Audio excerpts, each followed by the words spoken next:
ఎలక్షన్లనే మస్తు చూసిన 50 ఏళ్ళలో పార్టీలకు వెళ్తే ఓడతాయి. ఇంత మాయలు ఏడాది లోపలనే కాంగ్రెస్ పార్టీ దొరికితే కొడతాం రానంత గొప్ప ఏడాది. ఇంకా వాళ్ళ పొంద తెలివికి నిన్న వారి పార్టీ మంది పెట్టాలి, అదేందో పోలింగ్ పెట్టిన వాడు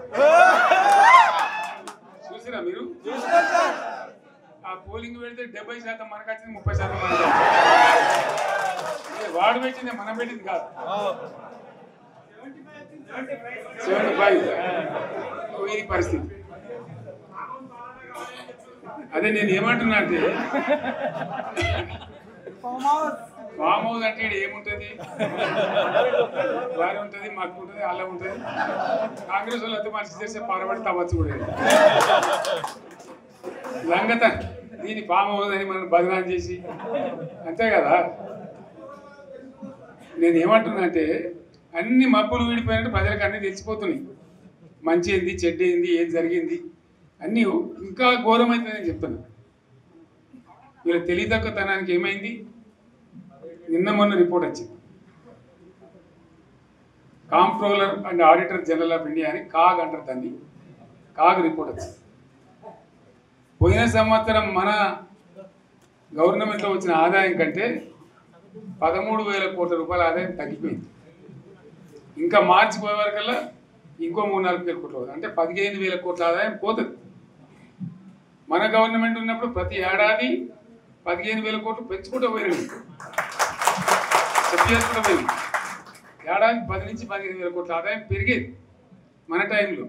అంత జాగ్రత్తగా మనం వ్యవహారం చేస్తాం. ఇలా ఉల్టా 15,000 కోట్లు పడిపోయింది. ఇంకా వాడేమిస్తాడుగా, ఇంకా ఇస్తారా? ఇంకో 4-5 నెలలు అయితే జీతాలే కష్టమైంది ఉంటుంది.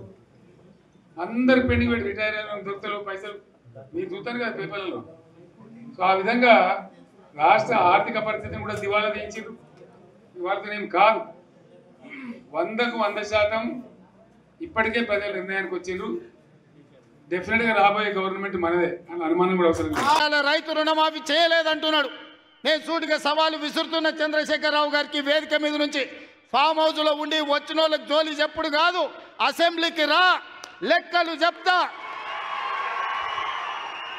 ఏ ఊర్లో, ఏ తండాలో, ఏ గూడెంలో ఏ రైతుకి ఎంత రుణమాఫీ చేసినో 25,50,000 మంది రైతుల వివరాలు శాసనసభలో పెడతా. 21,000 కోట్ల రూపాయలు ఎవరి ఖాతాలో వేసినో నేను లెక్క చెప్తా. నీకు చిత్తశుద్ధి, నీకు నిజాయితీ ఉంటే రా, వచ్చే అసెంబ్లీలో నువ్వు మాట్లాడు, అడుగు.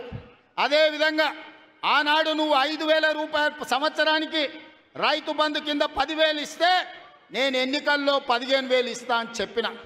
కానీ ఏ రోజు కూడా చంద్రశేఖరరావు గారు మనం అప్పుల్లో లేము, మనం ధనిక రాష్ట్రం, మన దగ్గర సంచుల కొద్దీ గుమ్మీల కొద్దీ రూపాయలు ఉన్నాయని అబద్ధాలు చెప్పిండు.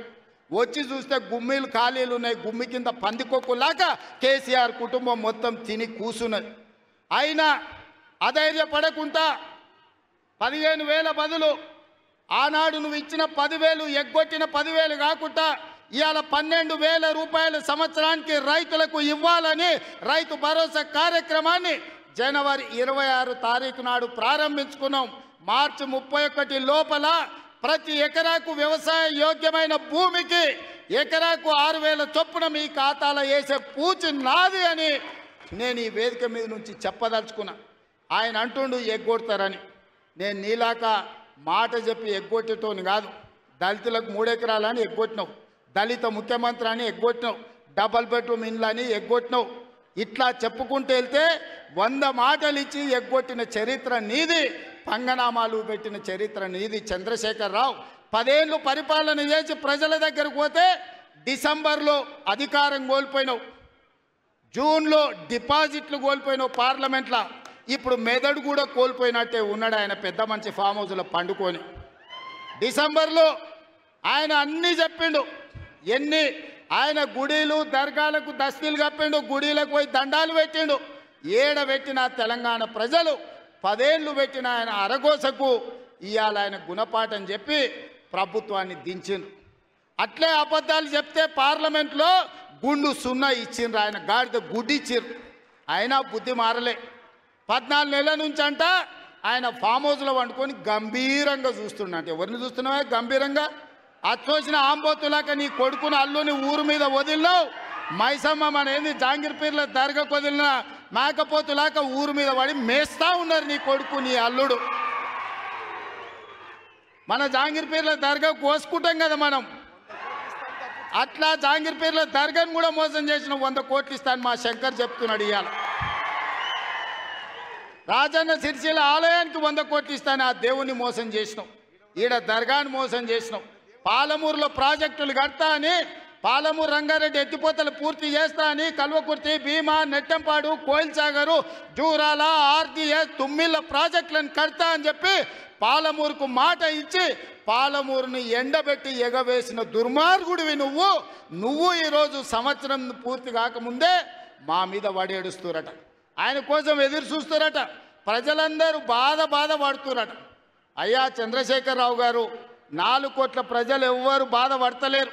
రైతులకు రైతు భరోసా వచ్చింది, రైతులకు రైతు రుణమాఫీ జరిగింది, విద్యార్థులకు ఫీజు రియంబర్స్మెంట్ ఇచ్చినాం, రాజీవ్ ఆరోగ్యశ్రీ 10 లక్షలకు పెంచినాం, పేదలకు ఇండ్లల్లా 200 యూనిట్లు ఉచిత కరెంట్ ఇచ్చినాం, ఆడబిడ్డలకు 500 రూపాయలకే సిలిండర్ ఇచ్చినాం. అదేవిధంగా ఆడబిడ్డలకు ఆర్టీసీలో ఉచితంగా బస్సు ప్రయాణం ఇచ్చినాం. 120 కోట్ల మంది ఆడబిడ్డలు అంట ఆయనకు లైక్లు ఎక్కువ వచ్చినాయంట టిక్ టాక్లో. 10 ఏళ్ళు ముఖ్యమంత్రి చేసినోడు, కేంద్ర మంత్రి చేసినోడు ఇవాళ టిక్ టాక్లో కేసీఆర్కు రేవంత్ రెడ్డికి పోటీ పెడితే ఆయనకు లైక్లు ఎక్కువ వచ్చినాయంటే నాకు తక్కువ వచ్చినాయంటే ఇవాళ వాళ్ళ కార్యకర్తలతో మాట్లాడుతున్నాను.